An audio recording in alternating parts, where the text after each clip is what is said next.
Welcome to Living Chassidus. Together, let's live the Chassidus we learn.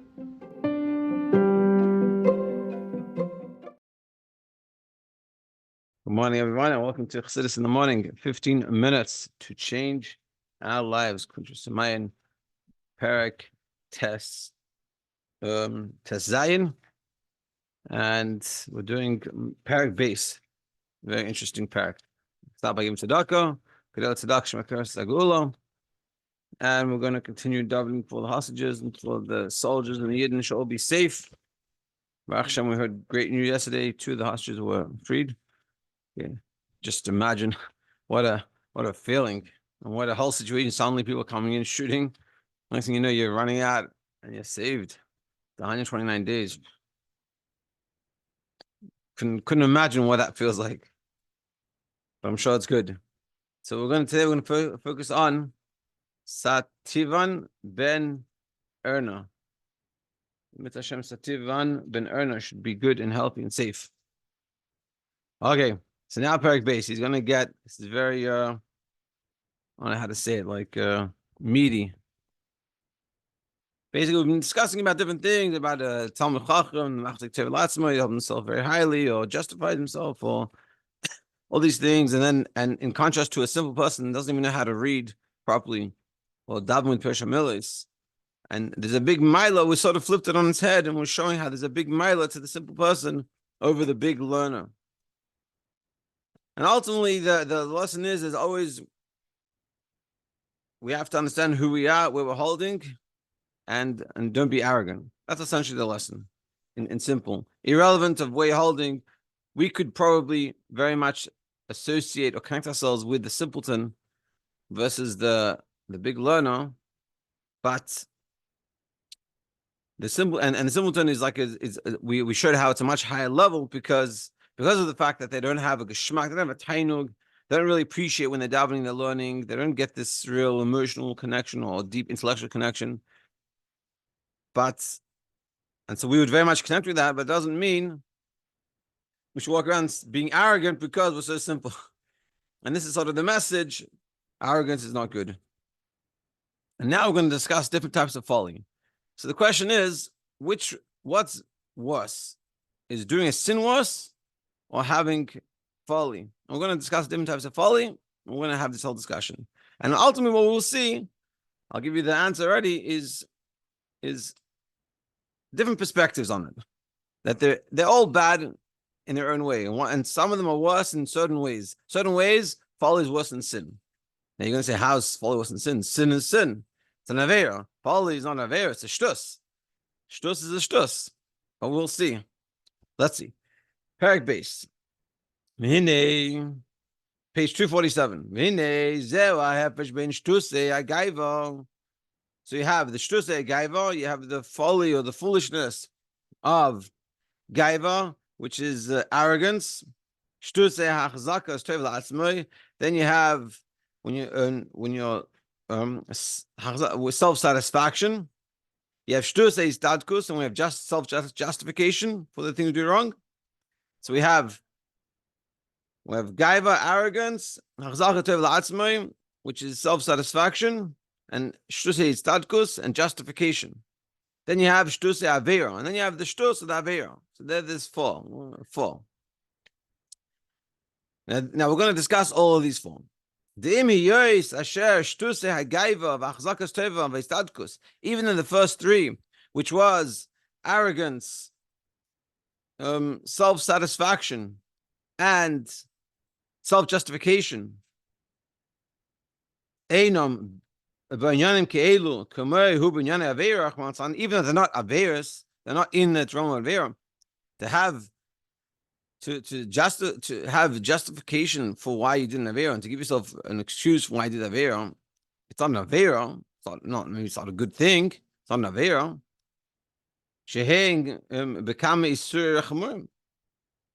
Einam b'inyan keilu k'moy shehu b'inyan avera ch'mantzan shehem kama isurim chamurim. It's unlike averas that are severe things, especially like severe averas. Yeah, and in a simple sense.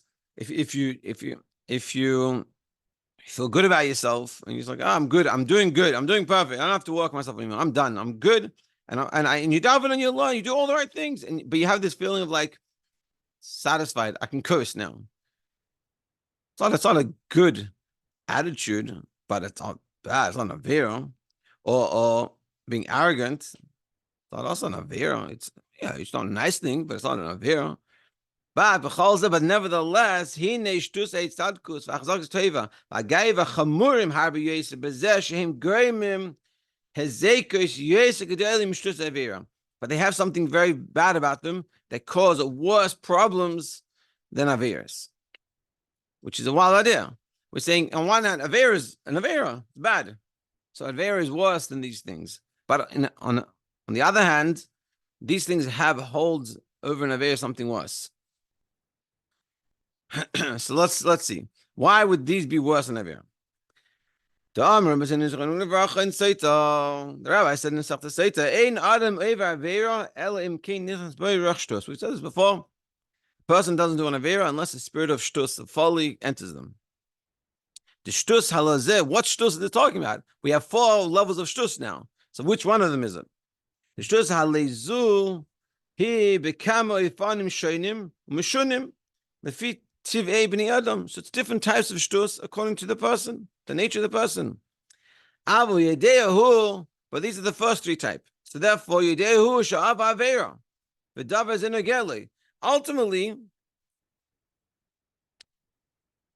when you do an avera, this is the avera one. This shtus we're talking about is the avera one. So when you do an avera, so it bothers you that you know you did an avera. You did something wrong, and you know you did something wrong. Erweist as hat getan das, was men entar nit und das verdrisst him. He knows that he did. He knows he did something wrong, and it bothers him. It affects him. The negia zu masha davar negeloi. This that it affects him. Have it to know the tshuva. This is already a movement of tshuva. Even though this is not true tshuva, it's not full tshuva, because he hasn't done tshuva yet, he just feels bad. But feeling bad about the avera is already a form of tshuva, it's already a part of tshuva. And he has remorse. And he'll get in this arousal from the spirit on high. Or like he'll get inspired, or it'll become an inspirational time period. You may slichas, like an elul, or in slichas, v'shashana, v'shashana, it's every tshuva that arouses in tshuva. So the maila, so to speak, not to really say it's a maila, but a maila in the avera is that you did something wrong and you know you did something wrong. And this is a big issue in life. A big issue in life is when people do the wrong thing, it's they don't recognize it's wrong. We carry ourselves over. It's a simple, not nice example, but you have plenty of people, we all have the slogan, never again. Never again. But the same people that say never again, they still are anti-Semitic and doing all those anti-Semitic things. And we see the world around us today, how bad it is and how dangerous, how anti-Semitic it is. What happened to never again? It's because people don't understand these things, what I mean. And this is the problem. When a person steals, chas v'shalom, they don't say, I'm stealing. They justify that. And they say, I need it. That guy's plenty. All the excuses that we give ourselves. And this is what we're saying here is the problem. When you do an avera, it's bad that you did an avera, but you're not. But avera is very clear to you. You didn't do something that it's wrong. And this is why I used to say this. Stop saying this, but I used to say this. Like, it's also bad if you sin, and I guess probably got it from here. It's also bad if you sin, as much as when you say to yourself, as someone steals. It doesn't bother me when someone steals. It's when they justify the stealing. Say you did something wrong. At least admit that it's wrong. Because if you admit that it's wrong, so we can start talking. We can go somewhere. We're on the same page. If you come and say that Hamas are not terrorists, we have no common language. We're talking about 2 different worlds. First, we have to agree on fundamentals. It was wrong. You want to justify their wrongness? Fine, but it's wrong. If we both agree that what they did is wrong, then there's somewhere to start talking at least. And this is what we're saying. When you come and you do an avera, you recognize it's an avera, so you know it's wrong. Whereas when you come to all the other shtusim of tzedakos, self-justification, arrogance, and like this, you don't see the problem. So therefore, the problem never changes. That's what he explained. Unlike, in comparison, contrasting the sin to the shtus of justification, we're justifying ourselves. Why do I do this way? Why do I think this way? Why do I act this way? It's because, and we give that excuse. Not just that we don't admit to our sin and to our mistake. We don't even take ownership over it. We give it to someone else. We say it's these people, it's bad people that are hanging around and they caused me to be this way. Either it's his surrounding or someone else. And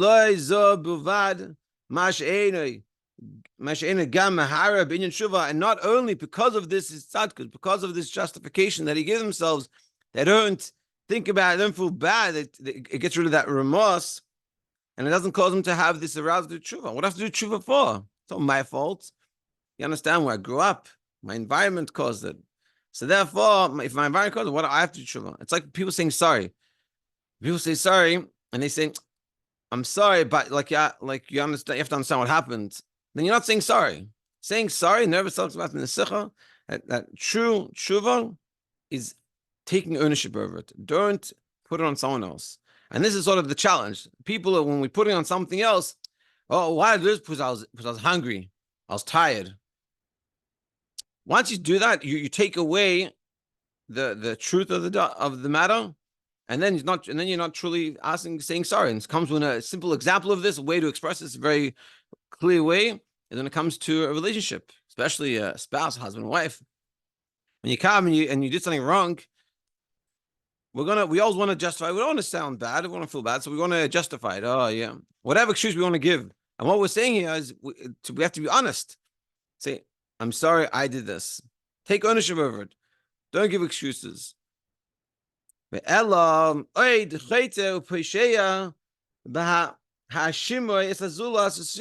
So not just we don't do tshuva properly, we do another avera by putting it on someone else. Because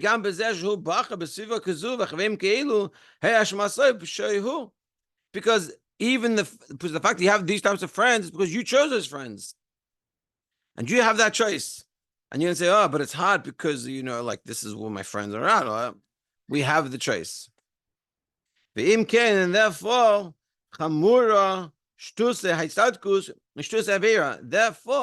it's more severe, the shtus, the folly of the self-justification from an avera. So an avera is not good. You can't do an avera. But the one, so to speak, mile avera has is at least you'll be honest with yourself. And you say, oh, I did something wrong. My bad. It's my fault. Whereas the shtus of itzadkus, justification, say, who did it? You don't put up your hand. It's not me. You don't understand. And you have a whole svar in your head. And this is sort of what we're saying the problem is. And on a higher level, then the shtus of the self-justification, his shtus achzakas tevel atzmayim, is self-satisfaction. Meaning, to give yourself all the credit. When something good happens to you in your life, you give yourself all the credit. When something not good happens, it's always God's fault. God's only there when it's bad. When it's good, it's all you. So what's the problem with this? This is worse than the justifications. But when it comes to justification, hu rak al sibas hadavar, aval etzem hadavar hu gam kin yedei the einay toiv l'tarach tikkun. Because when it's justifying it, and the reality is, you know that it's wrong. You're just giving an excuse.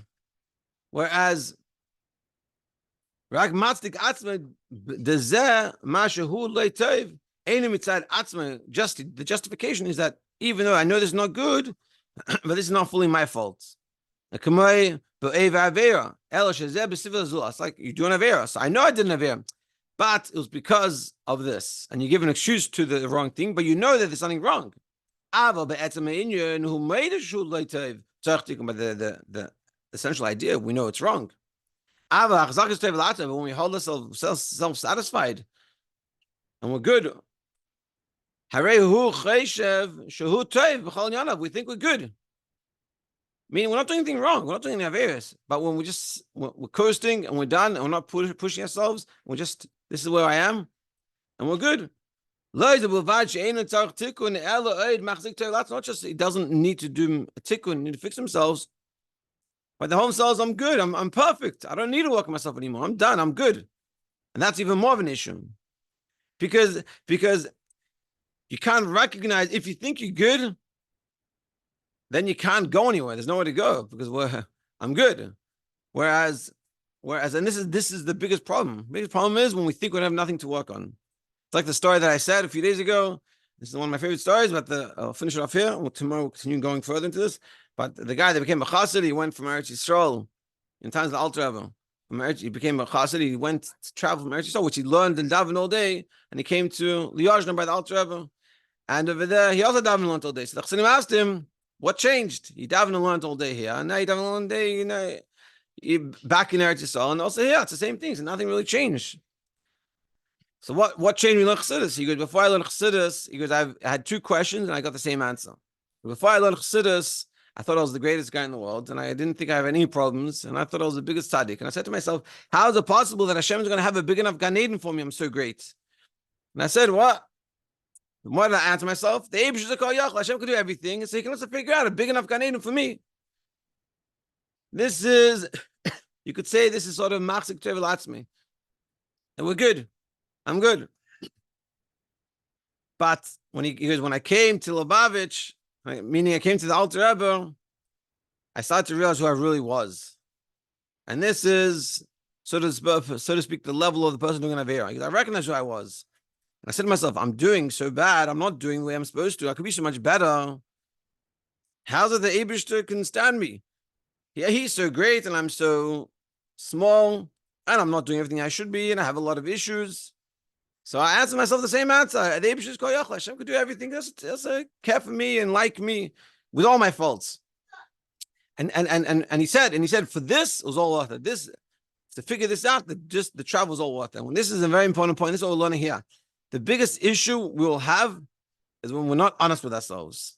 And the biggest success is being honest. And that's why I'm saying, even in Avera, which is bad, at least with an Avera, you can be honest with yourself. But when we're not honest with ourselves, then we can't go anywhere. And this is very important in marriage, important in every aspect of your life. It's not so bad when you do something wrong. It's as much as when we justify it and we don't own up to our mistakes. And Mitzvah Hashem, all of us, we can be honest with ourselves in a healthy way. It's not to honest with ourselves doesn't mean put ourselves down. Chas v'shalom. It means to be honest, to see where is good and continue on that and be honest with that, and also where it can be fixed and be honest with that. And Mitzvah Hashem, by all of us, you should have an amazing day.